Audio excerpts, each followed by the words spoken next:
Place à présent au focus. Au Maroc, les autorités multiplient les mesures pour barrer la route au fondamentalisme religieux. Il faut dire que le pays fournit l'un des plus gros contingents de djihadistes. Plus de 1500 Marocains combattraient en Syrie et en Irak. Le Royaume a opéré un vaste dépoussiérage de l'enseignement religieux dispensé à l'école publique. Un enseignement qui n'avait pas connu des réformes depuis 2000. C'est désormais chose faite malgré l'opposition des députés islamistes du PJD au Parlement. Rencontre avec des professionnels d'enseignement et des élèves marocains pour prendre le pouls de cette nouvelle réforme. Un reportage signé Sarah Doublier et Jean-Marie Lemaire. 7 millions d'élèves sont concernés par la réforme de l'enseignement religieux. Du calme, s'il vous plaît. Dans ce collège de Casablanca, leçon d'instruction islamique pour ces jeunes âgés de 12 à 13 ans. 2 heures de cours hebdomadaires où sont dispensés les grands principes de l'islam, religion d'État au Maroc. Abdelkrim Ben Messaoud enseigne cette discipline depuis 20 ans à l'école publique.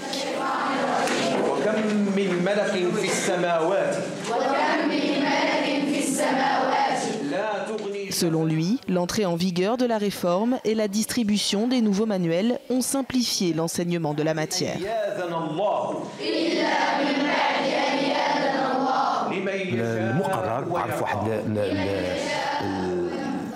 Le manuel a connu une grande réduction puisqu'il est passé de 50 à 24 leçons, ce qui équivaut à environ la moitié. C'est ce qui a permis d'insuffler une force à l'enseignant pour qu'il puisse mieux expliquer et pour que l'élève puisse également assimiler de la meilleure des façons. Effectivement, l'élève est beaucoup moins fatigué qu'il ne l'était auparavant. Avant, nous avions beaucoup plus de mal. Ça me permet de comprendre ces leçons plus rapidement. Il y en a moins, donc je les intègre mieux. Et ça facilite la compréhension. Mise en place en 7 mois, un temps record, cette réforme voulue par le roi a été menée au pas de charge par Fouad Chafiki. La refonte des programmes d'instruction religieuse, expurgée des passages jugés trop violents, avait un objectif bien précis. L'éducation islamique est une discipline scolaire. Ce n'est pas une prédication. La prédication, sa place, c'est dans la mosquée. On sait qu'il y a des choses dans la religion, dans les sciences religieuses, qu'on ne peut pas enseigner aux enfants. Il faudra attendre. Il y a des choses qui sont très contextualisées, qu'on ne peut peut-être aujourd'hui plus enseigner, parce que le contexte a changé. Le contexte social, le contexte culturel, etc. Donc il fallait travailler sur un schéma pédagogique qui permettait tout d'abord d'enseigner à l'enfant, selon chaque âge, les choses dont il a besoin. Pourtant, la réforme n'a pas fait l'unanimité. Le changement de nom de la matière, qui devait passer d'éducation islamique à éducation religieuse, a été abandonné devant l'opposition d'une partie du corps enseignant. Ce qui a caractérisé ce changement, en plus que sa brutalité, c'est qu'il n'y avait pas de discussion. Nous, les acteurs et les intéressés de ce changement, on ne comprend pas pourquoi on va changer. Pourquoi on va changer cette appellation qui est datée des décennies. Au-delà d'une mesure symbolique controversée, au collège Ahmed Aymer, on se réjouit de la simplification des manuels. Ah oui, plus simplifié. C'est plus clair, plus explicite, que ce soit au niveau de l'analyse ou des illustrations. Et bien sûr, le Coran, ce n'est pas à la portée de tout le monde, c'est difficile à comprendre. Il y a une partie de la leçon où le professeur explique le vocabulaire, il choisit les mots-clés qui bloquent la compréhension du support, et il appuie fort. On apprend, d'après les instructions religieuses, comment doter l'apprenant de certaines instructions civiques modérées. Et par la suite, ça va se traduire dans son comportement quotidien. La modernisation de l'enseignement religieux, nouvel instrument du Maroc pour se prémunir de l'islam radical, mais aussi inculquer aux jeunes Marocains les valeurs de civisme et de vivre ensemble. Et pour en parler, nous sommes en ligne avec Youssef Bellal. Bonjour. Bonjour. Vous êtes anthropologue des religions et auteur du livre Le Cheikh, le Calife, sociologie religieuse de l'islam politique au Maroc aux éditions ENS. Quel regard portez-vous sur cette réforme? Était-il temps de réformer l'enseignement coranique au Maroc? Écoutez, c'est une réforme ambitieuse.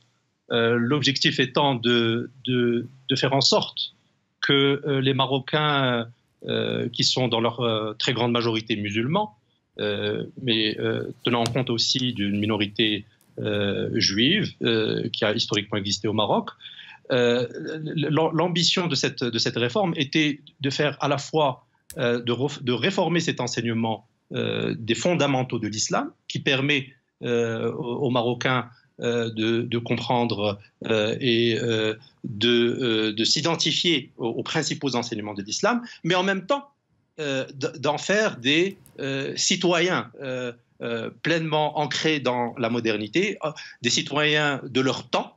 Donc, je dirais que cette réforme a cherché à concilier la manière dont nous percevons la communauté nationale marocaine, qui est aussi une communauté musulmane, mais en même temps, tout en forgeant cette identité collective, cette identité musulmane, ce soi musulman collectif, de faire en sorte que ce soi collectif musulman ne soit pas en contradiction avec la reconnaissance d'autres religions, le judaïsme, le christianisme, voire d'autres croyances. Donc l'objectif, je dirais, était de mettre en harmonie ce qu'il y avait dans les textes scolaires et la pratique sociale et culturelle marocaine qui témoigne de cette reconnaissance, de cette reconnaissance de la diversité des croyances et des pratiques. Mais n'a-t-elle pas été faite trop rapidement, 7 mois? On l'a dit, ça a été fait au pas de charge. Est-ce que vous pensez que cette réforme va atteindre tous ses buts? Écoutez, tout dépendra de sa mise en œuvre. Il est certain qu'il vaut mieux être prudent, qu'il vaut mieux adopter une approche progressive, de voir quels sont les éléments qui ne sont pas nécessairement qu'il faudrait réviser, d'autres qu'il faudrait approfondir.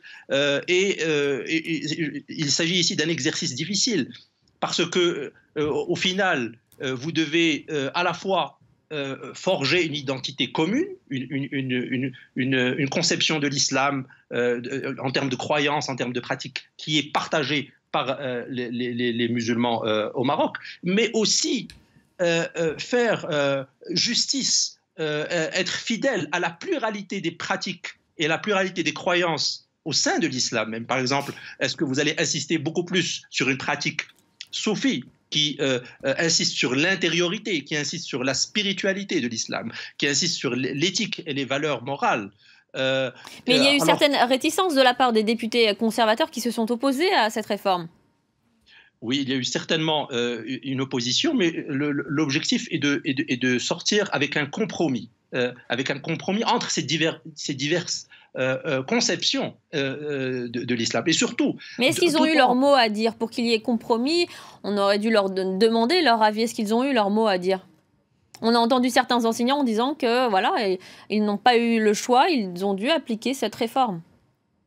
Écoutez, en termes d'approche, l'enjeu a bien sûr consisté à consulter aussi les savants religieux. Cela ne s'est pas fait, je dirais, dans un déni total de ce qu'on appelle, entre guillemets, le camp conservateur. Je vous rappelle que le PJD, le mouvement islamique marocain, est à la tête du gouvernement actuel. C'est le premier groupe parlementaire et vient de gagner de manière très nette les dernières élections législatives qui ont eu lieu en octobre dernier. Et il a été en charge il a été à la tête du gouvernement sur les 5 dernières années. Donc, je dirais qu'il y avait espace pour le débat. Il y avait espace pour des propositions différentes, mais encore une fois, toute la difficulté a consisté précisément à chercher à concilier, à faire justice, à être fidèle à des conceptions différentes de l'islam, notamment entre celles qui vont mettre l'accent beaucoup plus sur la spiritualité, l'intériorité, et celles qui vont mettre beaucoup plus l'accent sur une approche salafiste, c'est-à-dire beaucoup plus sur une approche littérale des textes. Merci. Merci Youssef Bellal, malheureusement nous sommes pris par le temps. Merci beaucoup pour vos explications. Je rappelle que vous êtes politologue, anthropologue religieux, pardonnez-moi. Merci à vous.